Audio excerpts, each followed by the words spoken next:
तो नमस्कार प्रणाम स्वागत बरुआ सबके राइटर आशिक अभिषेक के चैनल पर। और सब बताएं आप सब कैसन बने। उम्मीद करते रुआ सब भी बढ़िया होखब अच्छा होखब। तो रउआ सबन खातिर लेके आ गए बने बिल्कुल दर्दनाक बिल्कुल ब्लास्ट बिल्कुल हिट मेटर बोल बम के गाना लेके आ गए रुआ सबन खातिर। भोजपुरी ट्रैक पर भोजपुरी बोल बम के गाना लेके आ गए रुआ सबन खातिर। उम्मीद करती रुआ सबके बेहद पसंद आई। अगर एक के नया म्यूजिक बनवा के बढ़िया से दिल से गायकी कहतनी तो 100% बाकी गाना और मार्केट में ब्लास्ट करी।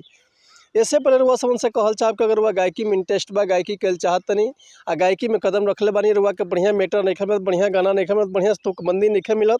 अगर हमारा चैनल पे आ गए बिन तो रुआ सबके निराश भइले के जरूरत नहीं है।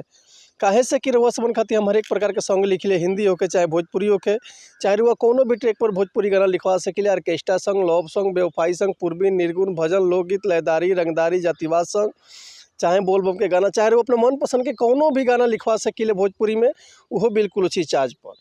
तो ऐसे कहल चाहब कि रुआ हमारा चैनल पर अगर नया बाइन तो चैनल के लाइक कर दी सब्सक्राइब कर दी बेल आइकन प्रेस कर दी ताकि कोनो वीडियो अपलोड करी तो सबसे पहले नोटिफिकेशन रुआ सबन के मिले।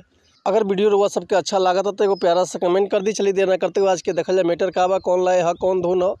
एगो फिलहाल में गाना बहुत बढ़िया गाना चलता मार्केट में हल्ला कैले बा कि जा तारा लंदन आवा कदी चंदन। यही ट्रैक पर रुआ सबन खातिर लेके आ गए बिल्कुल ज़बरदस्त मैटर मर्द मेहरारू के बोल बम सॉन्ग। तो चलिए देखिए गाना कैसे बा गाना ध्यान दे लगता बा। देखिए गाना कैसे बा पहले मेल के पाटो भैया कि बुक कई दिहले बानी हम बलोरो माई के संगे धनी चले के बातोरो। ए धनी सुना कि बुक कई दिहले बानी हम बलोरो माई के संगे धनी चले के बातोरो। जाए के बढ़ारे हो जल भिन सारे भइल मिजाज मोर टन टन। चली ना पिया सन करे शिव के दर्शन। चली ना पिया सन करे के बाद शिव के दर्शन। चलिए रुआ सबके एक बार और मुखड़ा सुनाए तनी कि बुक कइली हले बानी हम बलोरो माई के संगे धनी चले के बातोरो। जाए के बढ़ारे हो जल भिन सारे भइल मिजाज मोर टन टन।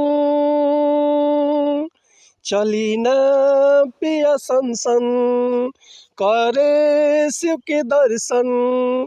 चली ना पिया सन करे शिव के दर्शन। तो उम्मीद करते हैं मेटर हुआ सबके बेहद पसंद आए लोई।